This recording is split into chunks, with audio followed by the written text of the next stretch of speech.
Hello, friends, and welcome to the CUInsight Network podcast. My name is Lauren Culp. I'm the president and CEO at CUInsight.com, and it's my job on this show to have conversations with the thought leaders who support the credit union community. Together, we get to talk about those issues that affect credit unions and all the best practices that exist to learn from one another and improve our industry together. My guest on today's show is a return guest. I'm so excited to have her joining. Andrea Brown is the SVP of Growth at Lodestar. Andrea, thank you so much for being here. Thanks so much for having me. You were on the show a year ago, episode 51. Really great to have you back. But that episode last February, we talked quite a bit about data warehousing and workflows for credit unions. We also talked about the data strategy that credit unions can build and put into action to help translate the data that might just be sitting in all of their systems into actual value for their members. Has anything changed in the last year or any new developments in what credit unions should be thinking about as they incorporate those data strategies? Well, first of all, I love this new February tradition that we've got going on. So it's hard to believe that was just a year ago. But I would say, a lot of that still applies for so many credit unions.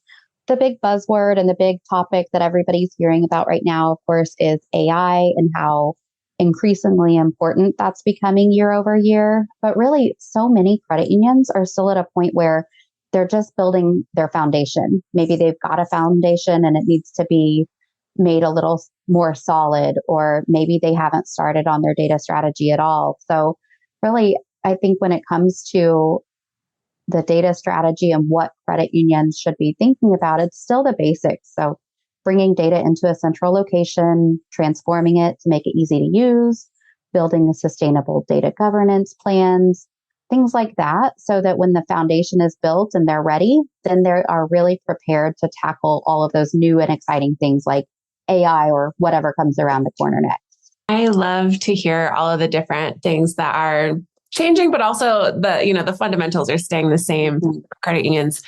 For those who have maybe not heard our prior episode together, can you give us the elevator pitch of who Lodestar is and where you really add value for the industry? Yeah, absolutely. So Lodestar is a data warehouse and analytics partner for credit unions.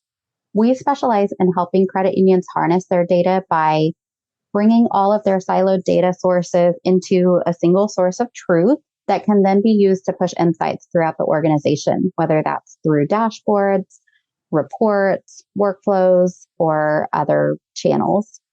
Something we're really proud of at Lodestar is that most, if not all of our team are credit union industry veterans. And our mission is to use our talent and technology to strengthen our clients' data maturity, which will empower them to make strategic decisions that improve their members' lives. I love having those credit union industry veterans on the team. And I think it gives such a unique perspective into the challenges that credit unions face and makes for a really, really strong partner.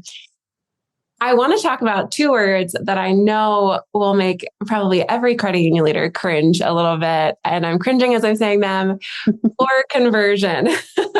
We know that is a painful experience for so many. Can you share how data analytics and the right data warehouse solution can really be a game changer for credit union core conversions? Yes, I myself have been through a core conversion. It's kind of a rite of passage these days.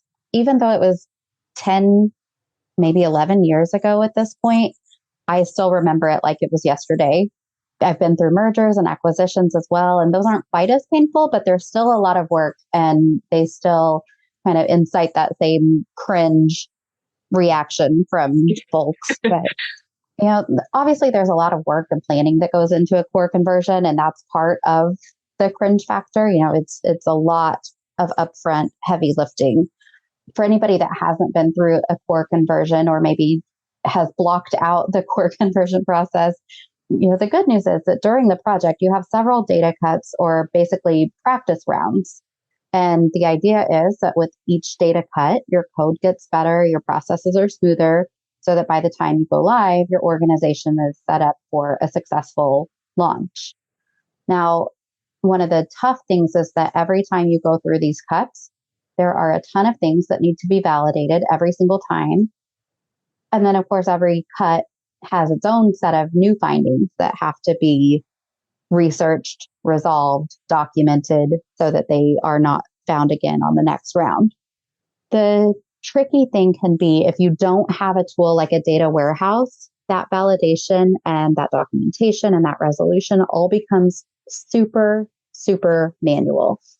I have my own, horror stories about working through validation on large Excel files, trying to, use VLOOKUPs, use conditional formatting, use all the tips and tricks in Excel to match up data from one cut to the next or from the donor core to the new core, and just sitting there watching my screen spin and eventually crash and losing all of the work that I had done to that point because it's too much to do in a tool like Excel. I even remember, back in the day having paper files that we would use for some of the validation that people would pick the folders out and go match all of the data and make their notes and put them back in the filing box. And somebody would then go behind them and compile everything. And it's just, it can be really hard to manage all of the validation and all of the steps that go into making sure those data cuts are effective and getting better and better for a smooth launch.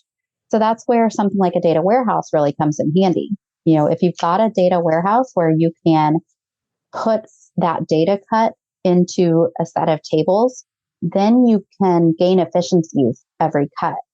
You can store each one so that you can compare from one cut to another to make sure all of the things that were working correctly stay the same and all of the things that need attention get captured. You can write reports that can then be automatically updated when you load the new data cut. And with some tools, you even have workflows or tools built in that can proactively identify issues based on your unique business requirements. So you don't have to go through that manual validation at all. I think there's so much there, and having a partner like Lodestar to really work with you on that, it sounds like it could be the difference between getting good nights of sleep while you are burning your core or staying up late, to your point, with some Excel formulas. Do you have any success stories you can share of credit unions who really successfully leveraged their data warehouse during a core conversion and where it's helped give them a boost? Yes, we have so many. We've worked with several credit unions during their core conversions or during mergers where they're essentially mini core conversions where they're taking data from one credit union's core and merging it into their existing core. And one of the most helpful things that we have found in those situations is our data quality management tool, which is a workflow that sits on top of our data warehouse. And it allows credit unions to put in their own business rules, their own logic for things that they want the warehouse to be looking for night over night. So a person's not having to perform all the manual validation. So if they want to make sure interest rates are mapping correctly, or they want to find all of their members who are missing a date of birth, or they want to find products that are out of guidelines, they can put all of those rules into the tool, and then the tool proactively identifies any exceptions. It can then present them in a queue for somebody or a team to work. They can update statuses, add notes. Maybe they want to make notes about their resolution or what, maybe it's something that they're overriding, that it's okay that it's out of guidelines. But all of that data then gets written back into its own set of tables within the warehouse so that, the management team can report on, what are the most common exceptions we're seeing? What is the resolution? Is there a trend in, employees or branches that are making these errors? All of that is really powerful data as you plan from one cut to a next and you know what to focus on. And I would say another thing that we have seen be really successful for our clients, if they're able to use their data warehouse during their core conversion, they're also able to be building out their reporting in parallel with the new core so that they don't have a disruption in any dashboards and key reports. So many of us probably can't imagine a day without the reports that we use to kind of go through and make our decisions and do our jobs. And so if you think about switching from one core to the next, there's a lot of reporting that has to be redone. And a lot of times you can't even get started on that until you've got data in the new core. But we have seen clients with Lodestar be able to proactively build out those reports using their data cuts. That way, on day one with the new core, all of their reports are consistent. There's no interruption, and they've got the data they need to go about their days. Are there any key considerations for credit union leaders or maybe things to avoid, what not to do when you're thinking about your data warehouse? Ooh, good questions. I would say key considerations would always be the use cases for your data and the business outcomes that you want to achieve. So I know a lot of credit unions who have tackled a data strategy and implemented a data warehouse because they know they need the data. They know they need it for, to be competitive and to grow, but they haven't really stepped back and thought about what they want to do with their data or why they need the data. So this is really my biggest advice to credit unions is always think about it from the perspective of your business outcomes, your overall organizational strategy. What are you trying to do? And then how can you use your data to do it? I think thinking about it this way helps credit unions avoid being too narrow in scope and not bringing in enough data or the right kinds of data. And on the flip side, it helps keep them from being too broad in scope where they think, let's just bring in all of the data we have. And then they're stuck with a really massive data warehouse that they don't know what to do. They don't know how to get value and get an ROI out of that investment. So really, I'd say starting with your pain points or challenges or even opportunities helps credit unions make sure they have the right data when they need it. There are so many moving parts during a conversion. You mentioned a lot of the different teams that play a role, just so much to manage. And so strategically speaking, how does having a partner like Lodestar really benefit a credit union moving through this process? You're right. There are tons of moving parts, tons of team members involved, and it can be really overwhelming, especially for teams who've never done it before. I remember going through my conversion, and it was a first for the majority of us. So we relied on partners who had a lot of experience to help us make decisions and move through the project. Because, all throughout the core conversion process, you're having to make so many decisions about how you want the new system to work, but you don't even know what your options are. So you're making decisions that, it's really hard to understand what the downstream impact is. So this is where Lodestar is really proud to partner with our clients during such a critical time in their organization's journey. We actually have an entire merger department dedicating to supporting clients when they're merging data from one core into another. And, there are, like I said, a ton of business decisions that have to be made during a conversion or a merger. And because we've been through it so many times, we're able to help guide credit unions who might not even know what questions to be asking or what downstream impacts to be thinking about as they have to make these decisions. There's so much value. And I love what you're saying about, especially for folks who maybe haven't done it before, or it's been a long time, or, they haven't done it this decade. There's so much there. And having a partner like Lodestar can really change the game for them. As we look to the future, what is Lodestar's focus for the road ahead? Well, we continue to see a ton of opportunity to help credit unions who are in a merger or acquisition or core conversion. And as we all know, especially the M&A activity is continuing to grow in our industry. So we want to continue focusing in that area so that we can support credit unions who are going through such a huge event in their organization. I'd say we're also really excited about the growth trajectory we're on and what that means in terms of how we support our clients. Our mission, our big, hairy, audacious goal is to be the best data solution and analytics partner for credit unions in the world. And we're actively investing in that vision. So you'll be seeing me and hearing a lot more from us in 2024 and beyond. That is amazing and a great goal to have. I love to hear all of the different things that you guys are working on. As we wrap up the show, we always like to have fun with rapid fire questions to let our listeners get to know you better. The questions are rapid, but your answers don't have to be. So if you are ready, I will dive in. Yeah, let's do it. First question, who is someone in your life that was a great leader and what makes them so great? So I would say my current CEO, Divya Konuru, is a great leader and someone who's made a big impact in my life, even though she's only been the CEO of Lodestar for about a year at this point. But she has brought so much focus to our organization, and she's really constantly empowering all of our team to bring our best selves and our full selves to work every day. Personally, she's constantly pushing me outside of my comfort zone and challenging me to do new things and to try things that maybe I was scared of before or I didn't think I wanted to do. And I have grown so much just in the short time that I've worked for her. I love that shout out. Also have to mention that Divya was a speaker at one of our MiniCon events last year, and her session was amazing. That recording is up there. So if anyone's interested, definitely can get that for you. All right. Question 2. If you're going to splurge on something, you want to treat yourself, what is something you might invest a little bit in, whether time or resources?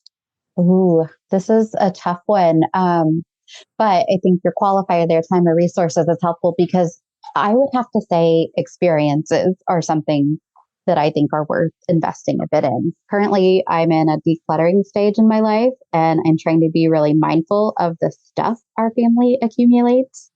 We have 2 young boys, they're 5 and 7, and they, just our house feels like it's exploding sometimes with all of the Nerf guns and dinosaurs and superheroes and everything else that comes along with having young kids. And so I'm actively, every weekend taking trips to donate items, just trying to declutter the house. So really an area I'm focusing on and our family is focusing on is experiences. So when it comes to taking trips, going to shows, things like that, I have found, and I believe that it's always worth the splurge. That is a great thing to invest in. And I could use some tips on decluttering. So we'll have to line. Absolutely.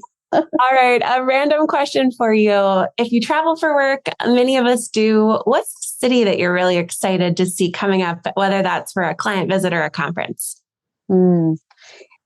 I love it when I get the chance to go somewhere new. And I've been pretty fortunate in my work travels that I haven't had a lot of repeat visits, to be honest. So anytime there's a conference or a new client and it takes me somewhere new, that's always really exciting to me. One that I do go back to, and I love going back to, is Chicago. There's so much that you can do and see, and every trip to Chicago is a little bit different. So that's one. But really, like I said, I love going somewhere new, especially somewhere warm in the winter, since I'm in Indiana and it can get quite cold here. That is hard to beat. Somewhere warm, definitely tops the list. Me too. All right. What is a book that you think everyone should read? My most recent book that I have been recommending is Hidden Potential by Adam Grant. And actually, I prefer the audiobook version of this one, which usually I prefer to read, but I love listening to Adam Grant speak. So I did the audiobook of Hidden Potential, and I just love all of the ideas and all of the concepts he introduced and the way he challenges the idea that success is tied to innate ability. He challenges that, where we all feel like some people have high potential, some people have lower potential. And he just kind of puts that all to rest and says it's not really about your innate ability. It's about, your grit and your determination and really your willingness to be uncomfortable and, push through and learn new things and grow. And he also talks about how to avoid burnout, which is such a huge issue in today's work environment. So I really love that aspect of his work. We will link to that book here. Love Adam Grant. All right. Next question for you. What has been your best hack for creating balance and integration between your work life and your life outside of work life? So I think, the term integration is really the key there. I know there were so many years where it's, leave your personal life at the door and just come to work and do your job and then go home. And there was this illusion that you could separate your personal life and your work life. And especially now with so many of us working from home, I've been working from home for 4 years at this point. It's all blended.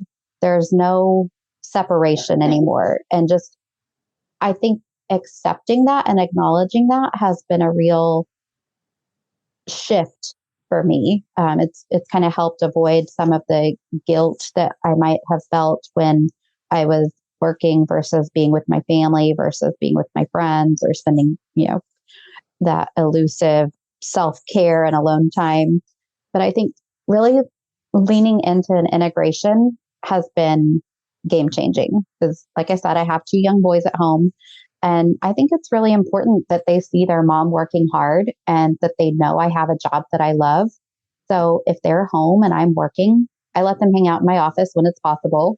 They'll join me on Teams calls with my coworkers. They are, they've gotten to be good friends with some of them and love to, say hey and play with the different teams' backgrounds and things like that. So, I've really integrated my work and my family life together. And then on the flip side, if I need to step away from work and be fully present with my family, I've got a team from the top down that supports that. So, like I said, I think the key really is realizing there's only one life. We can't separate personal and professional anymore. And then that really opens the door to, be your full self in all aspects of your life. I like hearing about your kids jumping on the Teams calls. We have a few mini CUInsight interns that pop on from time to time too. I love it. Awesome. Well, we will link to everything we talked about today in the show notes. But my last question for you, Andrea, is do you have any final thoughts you'd like to share or final asks of our listeners? Yeah, I would just invite anyone listening who wants to chat about where they are in their data journey or where they want to go to reach out to Lodestar. You can probably tell we're pretty passionate about what we do, and we love working with credit unions to become more data-driven so they can better support their members. That is just a perfect way to wrap up the show. Thank you again, Andrea, for being on the show today. Hope you stay well. And thanks to all of our listeners for tuning into the CUInsight Network podcast. And we will be back again next time.